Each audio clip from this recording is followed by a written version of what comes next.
अपने बयानों को लेकर के अक्सर विवाद में रहने वाले बिहार के शिक्षा मंत्री प्रोफेसर चंद्रशेखर की मुश्किलें कम होने का नाम नहीं ले रही और एक बार फिर से वो विवाद में फंसते हुए नजर आ रहे हैं। बता दें आपको कि अब बिहार के शिक्षा मंत्री को बर्खास्त करने की जो मांग है वो उठने लगी है। बिहार के पूर्व उप मुख्यमंत्री सुशील कुमार मोदी ने ये मांग उठाई है। इसके साथ ही उन्होंने कई घटनाएं जो शिक्षा मंत्री से जुड़ी हुई है उनकी चर्चा की है। लगातार आपको बता दें बिहार के शिक्षा मंत्री कुछ ना कुछ ऐसा बयान दे ही जाते हैं और कुछ ना कुछ ऐसी हरकतें कर जाते हैं जिसको लेकर के वो जो बवाल है वो बिहार में मचता हुआ नजर आते रहता है। हमारे साथ हमारे सहयोगी गणेश मौजूद है, उनसे समझने की कोशिश करेंगे। गणेश, जिस तरीके से बिहार के शिक्षा मंत्री अक्सर ऐसा कुछ बयान दे जाते हैं जिसकी वजह से वो हमेशा विवाद में रहता है और एक बार फिर से उन्होंने कुछ ऐसी हरकतें कर दी जिसकी वजह से जो विवाद है वो बढ़ता हुआ नजर आ रहा है। देखिए सना, शिक्षा मंत्री बिहार में जब से शिक्षा मंत्रालय उन्होंने संभाली है तब से वो विवादों में जुड़े हुए हैं। दरअसल शिक्षा मंत्री पहले अपने विभाग के फैसलों को लेकर वो 7वां जो चरण है शिक्षकों की बहाली को लेकर ट्वीट कर देते हैं कि कैबिनेट में जा रहा है, सिग्नेचर हो गया है,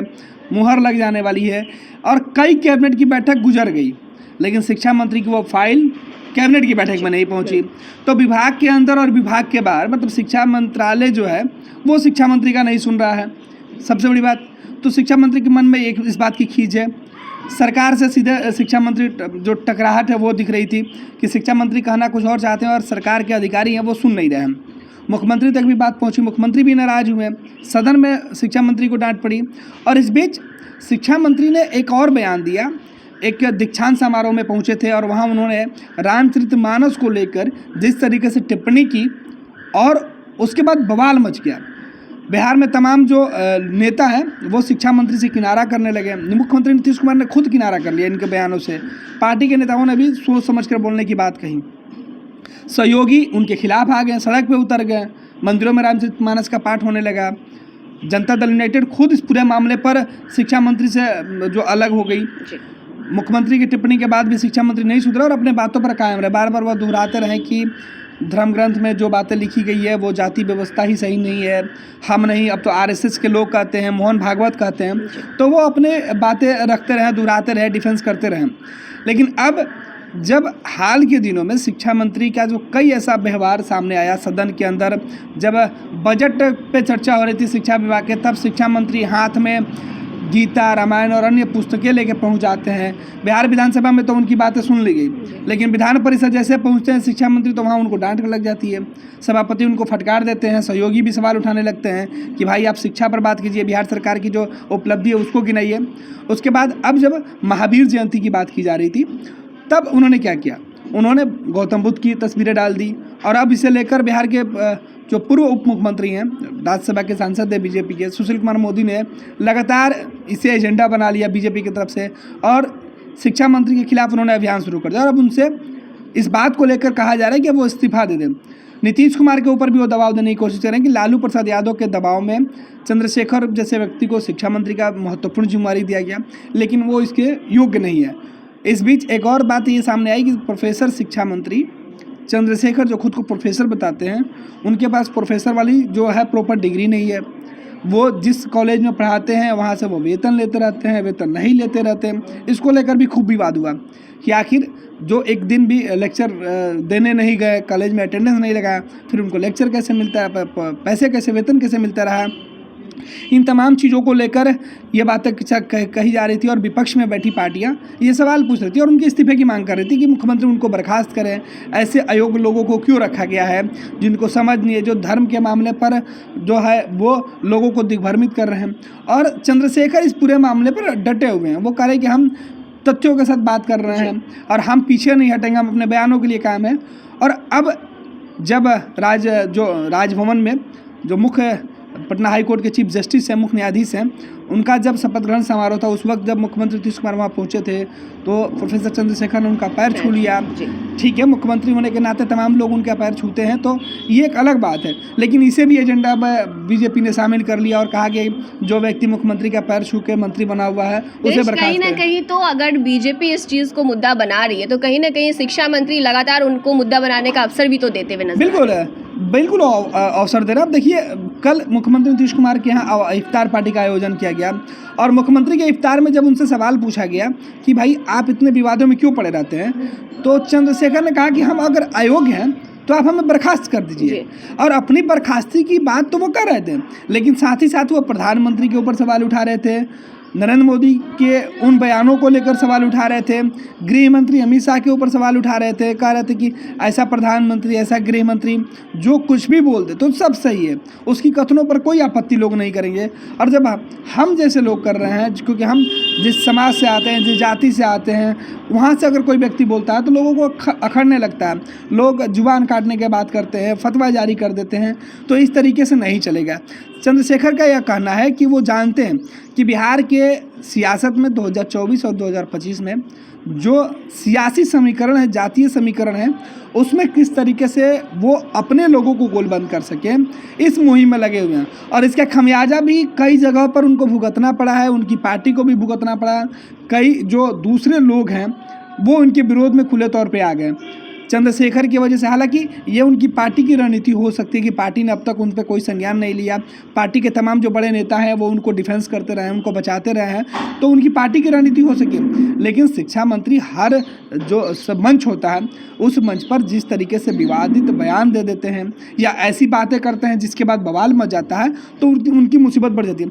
अब जो बिहार के उप मुख्यमंत्री सुशील मोदी की बात हम कर रहे थे, वो लगातार हमलावर हैं और वो दबाव दे रहे हैं। और नीतीश कुमार के ऊपर लगातार दबाव पड़ने का नतीजा 2017 में लोगों ने देख रखा है कि महागठबंधन की सरकार थी और यही सुशील मोदी थे जो लालू परिवार के खिलाफ रोज प्रेस कॉन्फ्रेंस कर कई मामले उजागर कर रहे थे।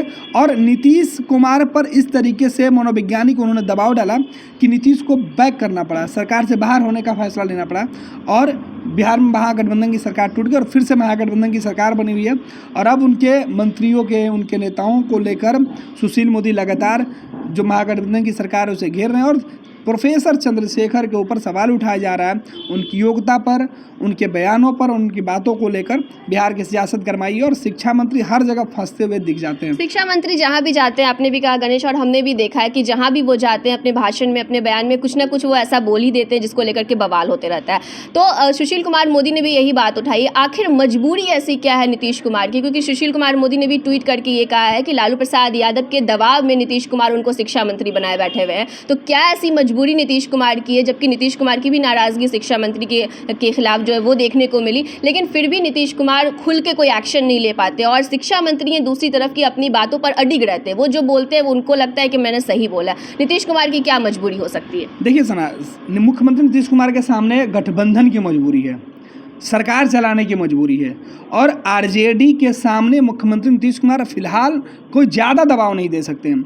अगर शिक्षा मंत्री की बात करें तो इसके पहले सुधाकर सिंह सामने खड़े हैं, जेडीयू, नीतीश कुमार, सभी लोगों ने शिकायत कर दी है, लालू प्रसाद यादव तक शिकायत पहुंची, लालू खुद इस पूरे मामले को देख रहे हैं। लेकिन सुधाकर के ऊपर फिलहाल अंकुश है लालू प्रसाद यादव की कि सुधाकर सिंह का जुबान अब थोड़ा सा कम खुलता है।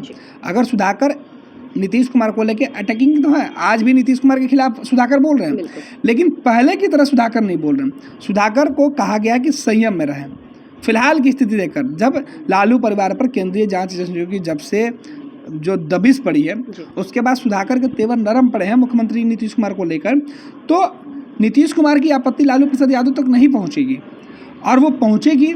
और सरकार में विधायकों को हटाने का सिलसिला, मंत्रिमंडल से हटाने का सिलसिला अगर शुरू हो जाए तो आरजेडी कमज़ोर पड़ जाएगी।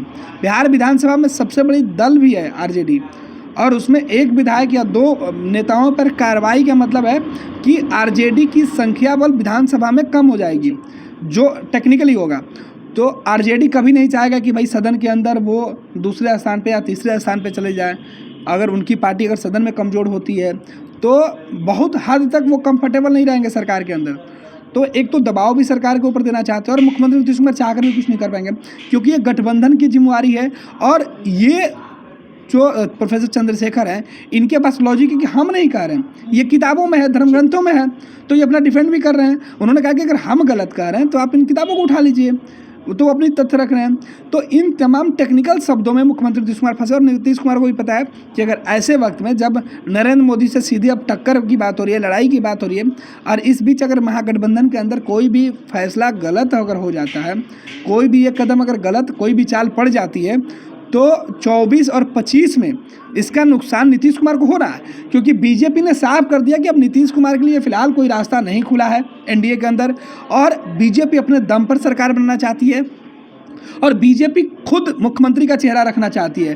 तो ऐसे में नीतीश कुमार के लिए बीजेपी अब कंफर्ट जोन नहीं बन पाएगा, और नीतीश फिलहाल कंफर्ट जोन में है और कंफर्ट जोन से बाहर नहीं जाना चाहते हैं। तो नीतीश के लिए मजबूरी भी है, नीतीश चाहते भी हैं कि वो फिलहाल इसी तरीके से सरकार में बने रहे और सरकार चलता रहे, वाद विवाद जो चल रहा वो चलता रहे, लेकिन लोगों पर अंकुश भी लगता रहे। फिलहाल मुझे नहीं लगता है कि मुख्यमंत्री नीतीश कुमार हों या फिर लालू प्रसाद यादव या तेजस्वी यादव कोई ऐसा फैसला ले रहे हैं जिससे कि गठबंधन के सेहत पर दूर तक नुकसान दिखे। सना जी, तो गणेश कहीं ना कहीं जो शिक्षा मंत्री की हरकतें हैं उनको इसलिए अवॉइड किया जा रहा है, इसलिए खामोशी इख्तियार करके रखे हुए नीतीश कुमार, क्योंकि महागठबंधन को बचाना। बहुत बहुत शुक्रिया गणेश हमसे जुड़ने के लिए। तो आपने देखा किस तरीके से शिक्षा मंत्री को लेकर के जो अब सुशील कुमार मोदी है ये मांग उठाते हुए नजर आ रहे हैं, और एक बड़ा हमला नीतीश कुमार पर भी उन्होंने किया है। उन्होंने साफ तौर पर ये कहा है कि लालू प्रसाद यादव के दबाव में नीतीश कुमार शिक्षा मंत्री को बिहार में बर्दाश्त करे। बहरहाल अब ये देखने वाली बात होती है कि एक और नए बयान के बाद, एक और नई हरकत के बाद शिक्षा मंत्री के उनको लेकर के क्या कुछ जो प्रतिक्रियाएं हैं वो सामने आती, विपक्ष किस तरीके से उनको घेरता है, और सबसे बड़ी बात, सबसे जरूरी बात कि मुख्यमंत्री नीतीश कुमार अब शिक्षा मंत्री को लेकर के क्या कुछ कदम उठाते हैं। फिलहाल इस खबर में इतना ही। तमाम बड़ी खबरों के लिए आप फर्स्ट बिहार झारखंड के साथ बने रहिए। धन्यवाद। ये लो मुंह मीठा करो, आज मैंने अपना जॉब छोड़ दिया, अब हम पूर्णिया वापस जाएंगे। जॉब छोड़ दिया है? मतलब ये घर कैसे चलेगा? हम करेंगे क्या? और माँ बाबूजी क्या बोलेंगे? इसलिए मैं एक और मिठाई का डब्बा लाया, अपने बिजनेस के लिए लोन अप्रूव हो गया। अरे लोन अप्रूव हो गया वो तो ठीक है, लेकिन पूर्णिया में हम रहेंगे कहाँ? अपना घर भी तो नहीं है वहाँ। इसलिए तो एक और मिठाई का डब्बा अलग से लाया हूं। हमने पूर्णिया में घर ले लिया है, पूर्णिया के ई होम्स पैनोरमा में। पूर्णिया में पैनोरमा ग्रुप लेकर आए हैं ई होम्स पैनोरमा, बड़ा घर, आलीशान जिंदगी और अत्याधुनिक सुविधाओं के संग। अरे अरे, अब क्यों मुंह मीठा करवा रही हो? क्योंकि हम घर वापसी जो कर रहे हैं। घर वापसी की खुशी पूर्णिया में ई होम्स पैनोरमा के संग। ई Homes Panorama, luxurious lifestyle redefined.